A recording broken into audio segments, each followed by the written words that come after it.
Welcome to another episode of Between the Lines with Michael. I am your host, Michael Adams. Texas A&M volleyball star Logan Lednicky has been the heart of the Aggies program and a big reason they are a national contender and ranked 6th in the nation. She's a fourth-generation Aggie and an All-American, and she's about to play her final regular season home match Sunday at Reed Arena against Georgia. She will finish her career as one of the most decorated players in program history. She's 5th all-time in kills, but she's 2nd all-time in kills since rally scoring was introduced. We caught up with Logan Lednicky earlier this week to talk about her legacy, the win over Texas, and the surge in fan support and growth of the sport. Here's what she had to say. Unfortunately, the first few seconds of this video was cut off during recording, and we apologize for that. No, I can't believe it's kind of, finally starting to wind down. But hopefully, with closing out with a win against Georgia, going to be able to host the first 2 rounds at Reed, and maybe possibly even more. And so getting, some more opportunities to play in front of the 12th man would be amazing. But kind of just full circle and crazy. It's finally coming to a close. I want to get to that 12th man in a minute because I saw the videos of the Texas game when you all won. That was just amazing, but we'll get to that in a minute. When you look back at your time in College Station, especially with Texas A&M, what's one thing you will remember the most? Honestly, it goes beyond volleyball. I think just the memories with your teammates and it's like the small moments that you share off the court, I think go a lot farther of a ways than some of the wins and losses. So I think just like the bonds that I've built with my teammates over time and just the time we've gotten to spend here together. And speaking of the Texas win, because I think that was your first win against Texas as far as a player, right? No, we beat them last year. Oh, you beat them last year. Okay. Maybe I missed that because I was like, did they beat them last year? Because I looked. Yeah, we did. Okay. That was my fault then. But anyway, so you've got 2 wins now over Texas. Your rival, obviously, that's probably one game you circle on the calendar every year. When was the moment in that game? Because that was a very hard-fought game. It went 5 sets, right down to the final point. When was the moment that you said, we can beat this team? I think from point one, like we knew coming in that we had prepared amazingly for this team and that we knew their strengths, weaknesses, all that. And so from point one, there was no doubt in our minds that we could go out and beat them. Just because they're ranked above us didn't really mean too much. So, the same with anyone. Like I feel like if we're on and we can go out and beat any team. So. And yeah, I saw videos of that game and watched it on ESPN. The atmosphere was just electric. What's it like as a player playing in front of almost 10,000 fans? Because that's becoming normal now in volleyball. Yeah, no, it's amazing to see like how much the sport has grown, even just in the past 4 years that I've been here. So, especially in front of a home crowd, getting to play in front of that many people is amazing because we did it last year at Nebraska versus Wisconsin in the Sweet 16. But getting to do it when it's your own fans cheering for you is a little bit different. So, super cool, especially just being Halloween night rivalry match was really, really amazing atmosphere. And you guys go into Sunday's match with Georgia on a 9-game streak, if I'm not mistaken. Yeah, 9-game winning streak. What is the mindset of this team as you gear up for the SEC tournament, SEC tournament next weekend, and then the NCAA tournament coming up? Yeah, I think just closing out strong with a win against Georgia, and then just kind of looking ahead. Right, we get two buys for SEC tournament, I believe. So once we get that win, we'll have that solidified and get a little bit of time to reset in the gym and just kind of work on ourselves leading into the SEC tournament, and just kind of coming in fresh and then looking ahead, obviously, to the NCAA tournament once the selection show and everything happens. But I think just taking it one day at a time and focusing on what's in front of you. So correct me if I'm wrong, but you're a 4th-generation Aggie, right? Yes. Your dad played football there. Mm-hmm. And I might have missed your mom worked in the football office from what I read. Mm-hmm. How much has that family legacy shaped how you play, and how you approach your volleyball career at Texas A&M? Yeah, I mean, getting to represent the school that I've loved since I was a kid, it obviously comes with a lot of passion, and I'm playing for more than just the wins and losses, but just like kind of the legacy that I've had in my family and the legacy that I want to leave on this school. So it's just amazing. Like it's a dream come true, like I said earlier, and I wouldn't have it any other way. And I read a quote by your dad yesterday when I was kind of doing research for this interview. And he said, I hope that when her time is done, she's changed the program. What does that mean to you? And do you feel like you've accomplished that?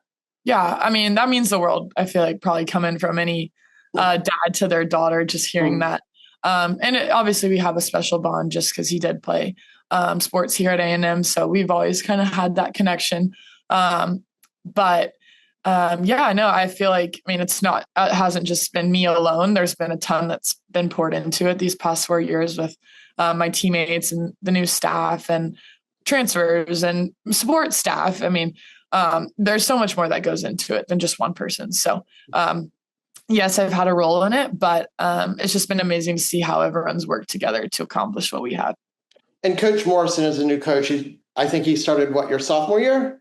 Yes. Yeah. And so what has he done to change the program? Because I remember A&M's always had a good volleyball team, but you guys are now like a nationally known program, and you've been playing at that level since he's got there. So what has he done to change that program?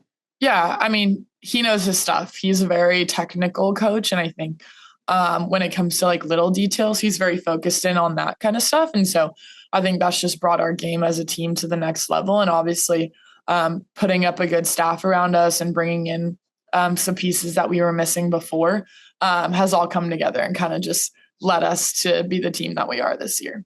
Now, is it true that you didn't start playing club volleyball till you were 12? I mean, you probably played a little bit when you were younger, but you didn't start playing like competitively till 12, right?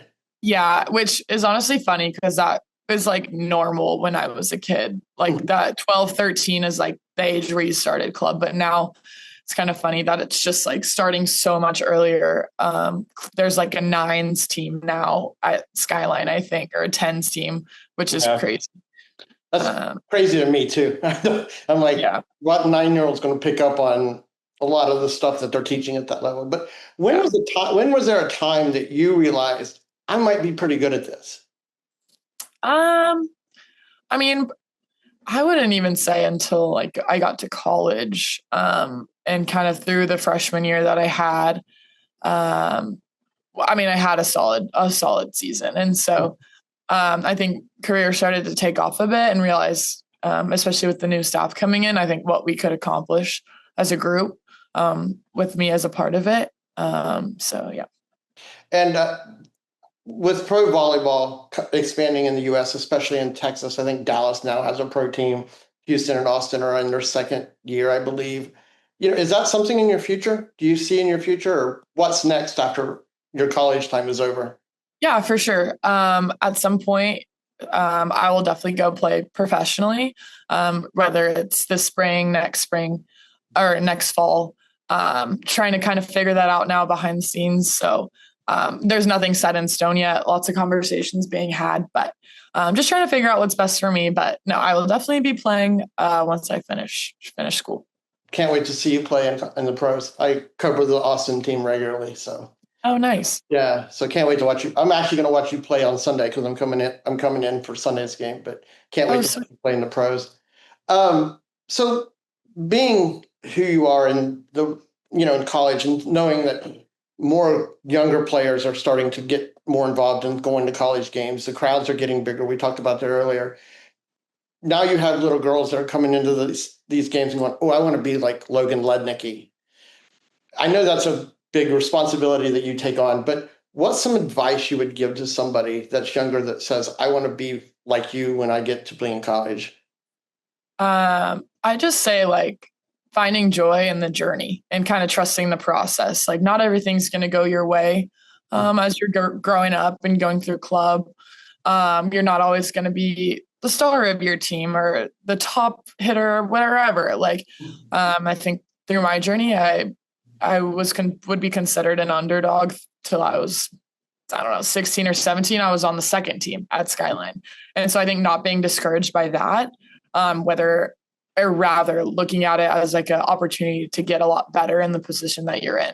And I think embracing whatever position you're put in, and just thriving in that, and the success will kind of come along with that. Couple quick fun question, and I got another one after that, and I'll let you go on with your day. Which one of your teammates would last the longest on a deserted island? Oh gosh. Probably Taylor Humphrey. She's very smart and very tactical, and I feel like she'd come up with like some elaborate plan to keep it herself and everyone included alive. And finally, after the last point is played at Texas A&M and your career there is over, how do you want people to remember you? I think just as someone who loves the school so much and represented A&M well, and on the volleyball court and off the volleyball court, and just that the passion that I have is clearly seen through the way I play, and just how I treat my teammates and how I was a leader, and kind of all the things combined. But yeah, just my passion for the school and how much I love it and have poured into this. Thank you. Texas A&M opposite hitter, right? Opposite hitter. Logan Lednicky, thank you for your time today. Yeah, thank you so much.